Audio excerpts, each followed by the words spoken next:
नर्मदे हर, ये एक और सहस्र धारा।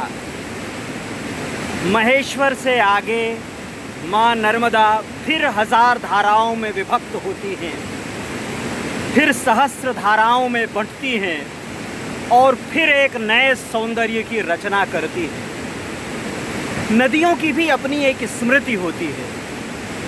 बहुत दिनों तक एक ही स्वभाव में, एक ही भाव में और एक ही तरीके से वे नहीं बह सकती। बहते बहते अचानक उन्हें याद आता है कि उनका एक रूप कुछ और है।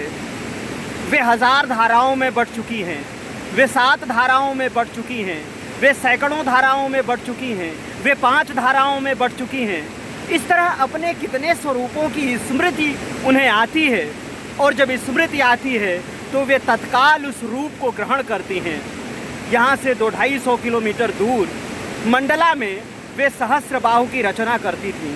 सहस्रबाहु ने उन्हें भुजाओं में भरने की कोशिश की थी और वे सहस्र धाराओं में बटी थी, ऐसी पौराणिक मान्यता है। तो वो वहाँ पर जिस तरह से सहस्र धाराओं के साथ अपने विकराल और खूबसूरत रूप में आईं, जब यहाँ आती हैं तो उन्हें फिर से अपनी उसी सहस्र धारा की याद आती है। पत्थरों से जैसे ही मिलती हैं वैसे ही उन्हें अपनी हजार धाराओं की स्मृति आती है और वे हजार धाराओं में बट जाती हैं। उनका शोर, उनका प्रपातीय स्वर यहाँ फिर पैदा होता है और उतना ही सम्मोहक, उतना ही आकर्षक होता है। इस स्वर को सुनने के लिए किसी अतिरिक्त कान की ज़रूरत नहीं पड़ती, किसी अतिरिक्त एकाग्रता की ज़रूरत भी नहीं पड़ती। आप दूर से गुजरिए और ये स्वर आपको आवाज़ देता है, चले आओ मेरे पास, चले आओ। और आकर बैठोगे तो ये आपको दूध की धारा बहाएगा।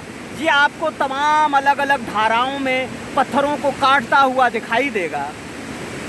यहाँ बारिश के दिनों में जब माँ का प्रवाह किनारे तक जाता है तब ये हजार धाराएं लक्ष्य धाराओं में परिवर्तित हो जाती हैं, लाखों धाराओं में परिवर्तित हो जाती हैं। माँ ने अपनी राह तो बना रखी है, पत्थरों पर से उसकी गली बनी हुई है, लेकिन चूँकि पानी ज़्यादातर बांध पर निर्भर है, इसलिए अब उन गलियों से गुजरने के लिए उसके पास जल नहीं है। लेकिन जहाँ पर जल है वो इतना पर्याप्त है, वो इतना प्रवाह देने वाला है, वो इतना आनंद देने वाला है कि अभी फ़िलहाल दूसरे जल की, दूसरे धार की कल्पना भी नहीं की जा सकती। उसके बारे में सोचने का समय ही नहीं है। ऐसा सहस्रधारा का माँ नर्मदा का स्वरूप और कहीं आगे मिलेगा ऐसा जान प्रतीत नहीं होता, क्योंकि अब माँ धीरे धीरे सागर से मिलने को आतुर हो रही हैं, तो उनका स्वभाव धीरे धीरे शांत होता चला जाएगा। लेकिन एक बात है, जहाँ वे पत्थरों से मिलेंगी और जहाँ भी वे पत्थरों से मिलती हैं, टकराती हैं, तो अपना एक स्वर पैदा करती हैं, अपनी एक तरंग पैदा करती हैं, अपना एक संगीत पैदा करती हैं और उस संगीत के आगे सारे संगीतों को, सारे लयों को, सारे सुरों को मध्यम होना पड़ता है, धीमा होना पड़ता है।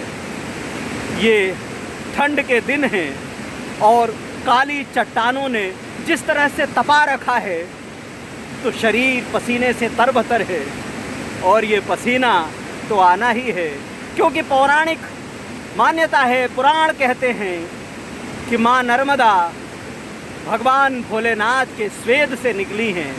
जब उन्होंने जहर पिया तो कंठ से जो पसीना निकला उससे माँ नर्मदा का जन्म हुआ, माँ नर्मदा प्रकट हुई और इस तरह इतने प्रवाह के साथ हमारे पास आईं।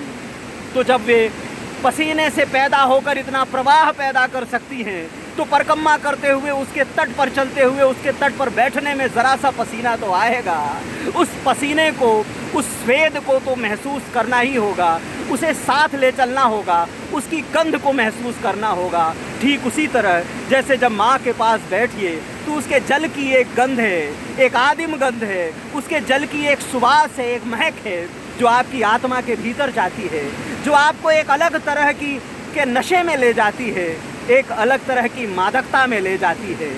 तो ये स्वर, ये महक, ये सुवास, ये सिर्फ और सिर्फ माँ नर्मदा के पास है।